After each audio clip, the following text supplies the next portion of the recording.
मराठी, सकारात्मक पारदर्शी पत्रकारिता। बेडगेत बिबट्याचा वावर, नागरिकांमध्ये भीतीचे वातावरण। मिरज तालुक्यातील बेडग गावात बिबट्याचा वावर असल्याची माहिती समोर आल्याने परिसरातील नागरिकांमध्ये भीतीचे वातावरण निर्माण झाले आहे। मल्लेवाडी रोडवरील कॅनॉलजवळ बिबट्या आढळून आल्याचे नागरिकांनी सांगितले आहे। घटनेची माहिती मिळताच वन विभागाच्या अधिकाऱ्यांनी घटनास्थळी पाहणी केली। यावेळी परिसरात बिबट्याच्या पायाचे ठसे आढळून आल्याचे वन विभागाच्या अधिकाऱ्यांनी सांगितले आहे। त्यामुळे परिसरात बिबट्याचा वावर असण्याची शक्यता व्यक्त करण्यात येत आहे। बिबट्याच्या दर्शनामुळे नागरिकांमध्ये घबराट पसरली असून विशेषतः रात्रीच्या वेळी नागरिकांनी एकट्याने बाहेर पडताना सावधानता बाळगण्याचे आवाहन करण्यात आले आहे।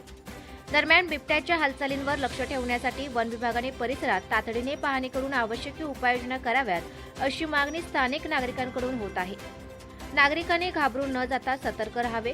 बिबट्या दिसल्यास त्याच्याजवळ जाण्याचा, फोटो किंवा व्हिडिओ काढण्यासाठी गर्दी करण्याचा अथवा त्याला हुसकावून लावण्याचा प्रयत्न करू नये असे आवाहन करण्यात आले आहे।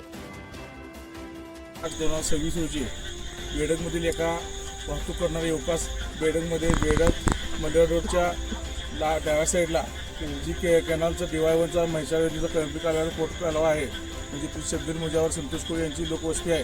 त्या तिथं त्यांना बिबट्या निदर्शन पडला, त्यांनी व्हिडिओ करून टाकलं, पण गावात अशी अफवा पसरली बिबट्या नाही आहे, चुकीची बातमी बाहेरला आहे। पण आता वन विभागाचे अधिकारी सन्माननीय सोनवणीकर साहेब इथे उपस्थित आहेत व त्यांची सर्व टीम, रेस्क्यू टीम इथं बेडगमध्ये आता रात्रीच्या ह्या सुमारास इथे उपस्थित आहे। सर्वांनी बिबट्याचे पायाचे ठसे तपासून बघितले।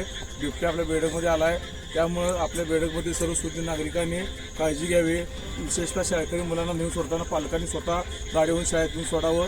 एक 2-3 दिवसाच्या पिरियडमध्ये बेडगेत जास्त राहील असं साहेबांचं म्हणणं आहे की त्याची भटकंती असते, जास्त दिवसाला 30 ते 40 किलोमीटरचा प्रवास असतो, त्यामुळे आपल्या बेडगेत काय जास्त काय राहणार नाही, त्यामुळे भीतीचं कारण नाही। तरी पण सतर्कता राहू म्हणून वृद्ध लोकांना सकाळी मॉर्निंग वॉकला किंवा संध्याकाळच्या वॉकला कोणी बाहेर पाठवू नये आणि लहान मुलं, विशेषतः लहान मुलांची काळजी घ्यावी आणि आपली जनावरे असतील जनावरांच्या गोट्यात म्हणजे पॅकमध्ये बांधून ठेवावीत आणि याची सर्वांनी काळजी करावी। यासाठी आपलं वन विभाग आणि आपल्या बेडगमधील सर्व सुज्ञ नागरिक आपल्यासोबत आहोतच आहे। धन्यवाद।